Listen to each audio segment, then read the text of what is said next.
Okay, Charles, we're going to take a little closer look at your swing here. Point out some of the things that we were doing on the lesson tee there. Changes a little stronger grip.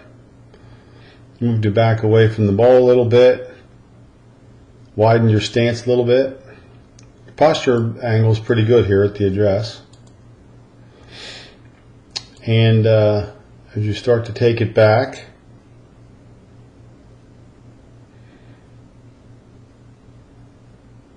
a couple things you want to focus on. We're going to work toward a more flat left wrist, and that will help that last little bit of length that you have going back there, because it's all done with the arms. The shoulders are turned well before that, but that last little bit of length on this cupped wrist is something that we want to get away from. The face is open. The face should be pointed much more up at the sky. It's pointed too far there. And as you start down, because of the cupped wrist and the pull down, you can see what happens to the shaft. So I'll give you a model to look at and show you exactly where you want to feel like you exaggerate it toward that. Okay, so let's bring his arm parallel to the ground and your left arm parallel to the ground. And you're 71 and he's 40. So you can see it's about 30 degrees steeper at this point from the pull down as opposed to the lay down.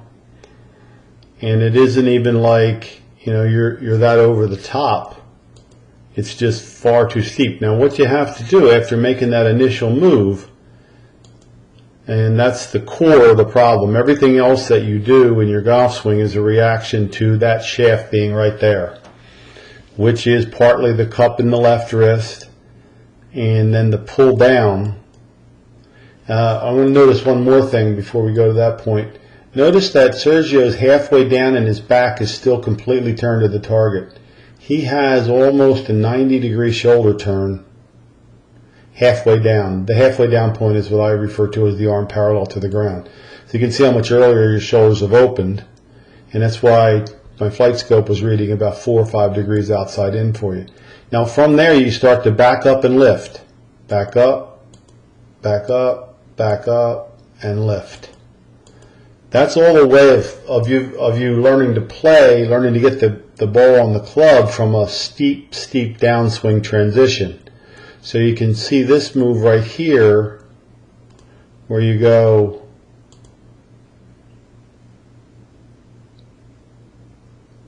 that way back and off of it, is simply a reaction to having the club right there in transition. So we've got to get more aware of the horizontal aspect of this game, and that's why I moved you back a little bit and gave you the baseball swings. So the a couple drills we did was we put the club in the ground back here, swung over it and then under it, put the club on that was the stick in the ground. We put the club on the ground here and learned to swing straight up with it, and the baseball drills too. You really want to feel some every time you go out, and even before you swing when you're playing on the golf course. Just swing waist high, because if you can see what happens to Sergio's plane is when it gets down there and comes in on a really low vertical swing plane, he can really turn his body through and finish the swing. You can't do that because of that initial move down, so we're trying to get rid of that. This one, light got us a little bit and we didn't get the ball in it, so that's my bad.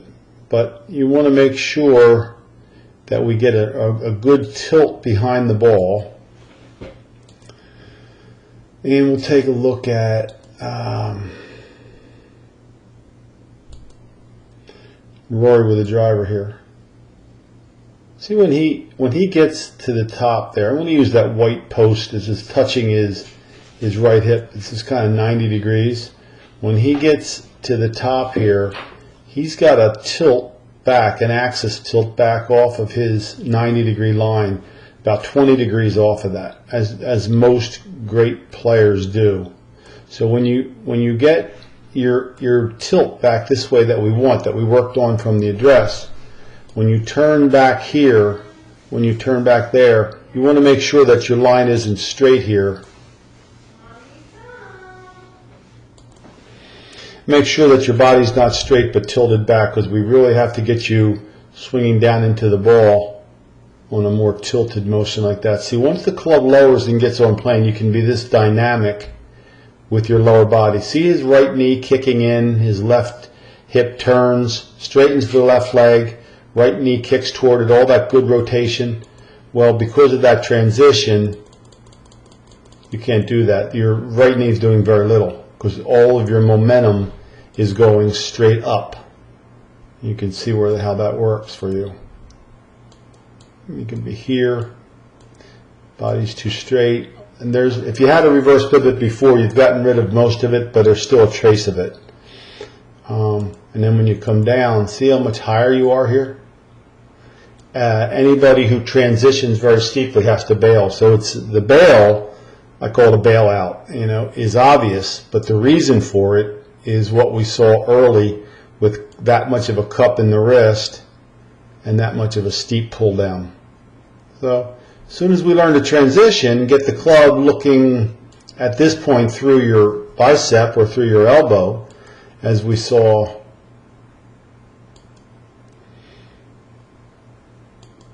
or even Tiger, it's all these, he's a little steeper than most, but all these guys all have it that low coming in. Flat left wrist, club right through the right forearm, and now that allows him to just plow through the ball, which he's not always doing right now, but that's pretty much what you're trying to do.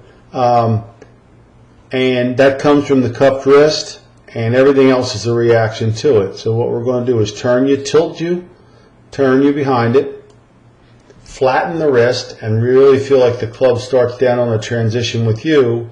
Then you'll be a lot more dynamic with your, you'll be able to release the club, obviously with your forearms, and you'll be able to dynamic with your body, which would be your right knee kicking toward the ball eventually.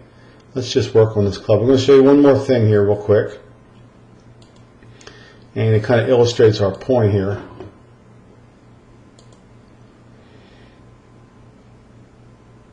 This is one characteristic that you see of all elite level ball strikers. I'm going to draw a little trace that I have on the system here, and I'm going to trace your hand path here a little bit.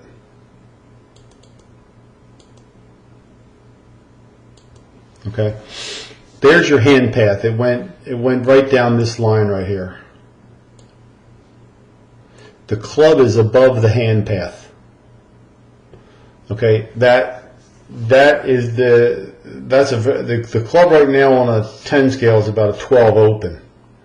So if you watch the difference, and again I'll go back to the model that I think would be good for you to watch.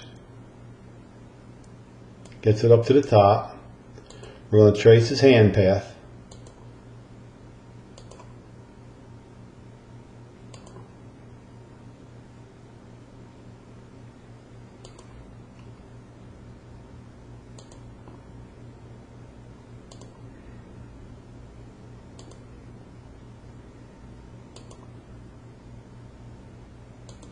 Okay, so there's his hands coming down, and there's the club well under there. So that's a matter of, I think it's,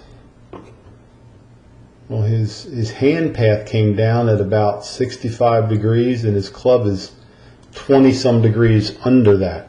That's classic of all good ball strikers. You rarely find the center of mass of the golf club, you probably know this, but the center of mass of the golf club is just a couple inches down the shaft. It's right about there. It must get below the path of the hands to be able to consistently square the face.